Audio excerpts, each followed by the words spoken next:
ब्रह्म का बीज निकला। करे परी सपे प्रसन्न। ये राजा आपने बड़ा उत्तम प्रश्न किया है।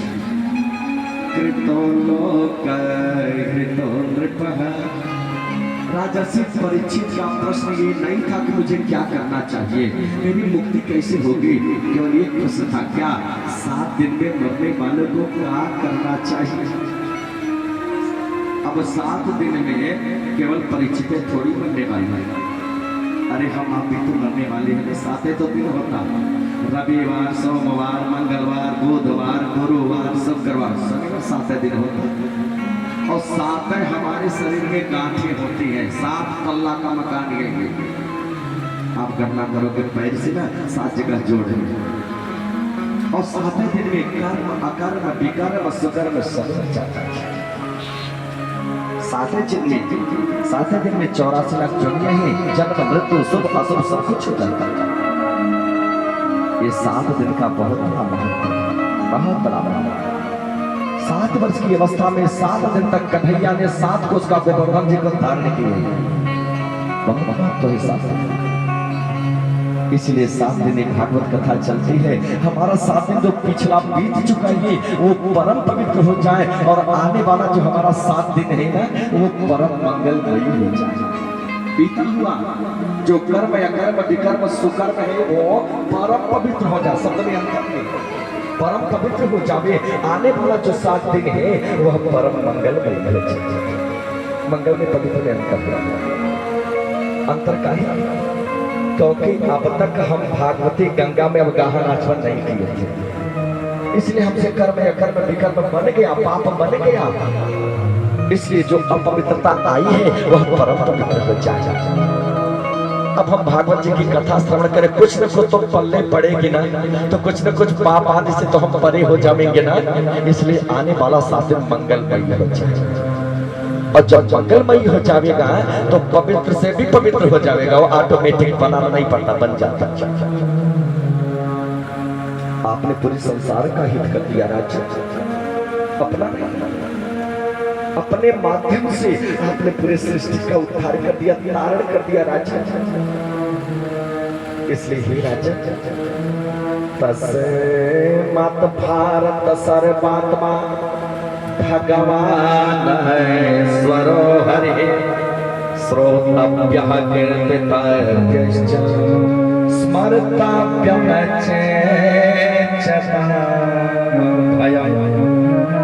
इसलिए ही सम्राट, ही राजा, ही भारत, मुझे लगता है जब अंत समय जीव का आवे तो सबसे अंतिम मोड़ लेवे और मोड़ करके उन सर्वात्मा अंतर्यामी उन पार ब्रह्म परमेश्वर भगवान का चरण शरण ग्रहण करके श्रोतव्यम कीर्तितव्यम च स्मर्तव्यस्य भयम्।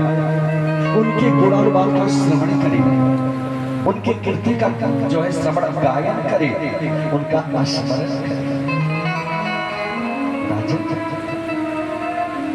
उसी मानव का, उसी जीव का जन्म सफल का सफल गुरु जी का तस्मात् एतावान् सांख्ययोग्याभ्यां स्वधर्म परिनिष्ठितः। अरे यही तो सांख्य योग है, जो अपने धर्म में जो परिनिष्ठित हो जावे, यही तो सांख्य योग है राजा। जन्मला भपर है वंशा अंते नारायण स्मृति है। यदि अंत में चित्त वृत्ति में नारायण की स्मृति जीव को बन जाती है तो जीव का जन्म लेना, मर जाना, ये दोनों परम मंगलमय हो जाता है राजा। मंगलमय नहीं, परम मंगलमय हो जाता है। इसलिए आप हर प्रकार से यत्न करके भगवान के चरणों में रति करो। कहा गुरु जी क्षमा करना। हाँ राजा बोलो। कहा कोई ऐसा प्रमाण है जो अंत समय में सबसे मति मोड़कर भगवान के चरणों में रद्द किया हो और मोक्ष मिला।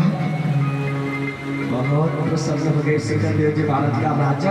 एक नहीं करोड़ों लाखों की संख्या में प्रमाण मेरे पास है। तो महाराज जी का बता दो ना, कहा सुनो। खटेवांगो नाम राजन से क्या तो ये दाने मायस है। वंश में महाराज खटवांग को पधारे और जब मरने के लिए 1 घंटा बाकी रहा, तुम्हारा तो 7 दिन है, वो तो पलक गिर के उठने में उसको 1 निमिष बोलते, 1 निमिष 1 क्षण में वो तो मुक्ति दे देने वाले हैं राजा। खटवांग राजर्षि को 1 घंटा मरने का समय रहा। 1 घंटा का 1 मोड़, 45 मिनट का 1 मोड़ तो होता है। और तब उनको पता चला अब तो हम जाने वाले हैं, अब तो संसार में नहीं रहने वाले हैं। एक बात ध्यान रखना, चाहे धर्मात्मा जीव हो, चाहे पापी जीवात्मा हो, चाहे कोई भी हो, सबको अपनी मृत्यु का बोध हो जाता है। किसी को 1 वर्ष पहले, किसी को 6 महीना पहले, किसी को 3 महीना, किसी को 3 हफ्ता, किसी को 3 दिन, किसी को 24 घंटा पहले। आप लोग सुने होंगे फलाने बताए रहने समय के कत्तो मज्जा हम प्रयाण करना, सबको बोध हो जाता है अपने मृत्यु का। लक्षण क्या है? कहा जब अपने नेत्र से अपने नासिका का अग्रभाग न दिखे, ऐसे करने पे नासिका का आगे वाला भाग दिखता है, न दिखे, समझ जाना 3 पाक के अंदर, 3 पाक माने 45 दिन के अंदर जाने वाला। अपनी परछाई स्वयं को न दिखे, समझ जाना 72 घंटे के अंदर जाने वाला। तो इस प्रकार से सबको बोध हो जाता है।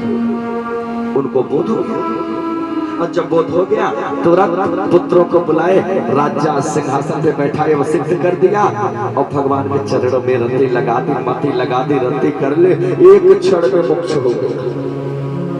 एक प्रमाण ही राजा। लेकिन राजा ऐसे नहीं तो क्या करें?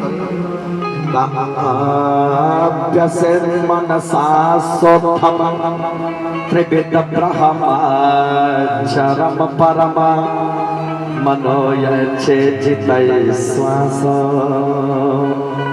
ब्रह्म बीजम विस्मरम। मन से, वाणी से, इंद्रिय से, शरीर से, हर प्रकार से उस ब्रह्म बीज का अभ्यास करो जो 3 अक्षर से बना है। कहा 3 अक्षर से कौन सा? का अ उ म। ये तीनों अक्षर आप मिला दोगे, अ उ म, तीनों जब एक में जोड़ देंगे आप तो बन जाएगा ओ। ये ब्रह्म का बीज है। इसलिए राजन इस त्रिविध अक्षर वाले ब्रह्म बीज का आप चिंतन करो मनसा में। इसके बाद राजन जित श्वास जिता सनो जित श्वासो जित संगो जितेन्द्रियः स्थूले भगवतो रूपे मनः संधारे।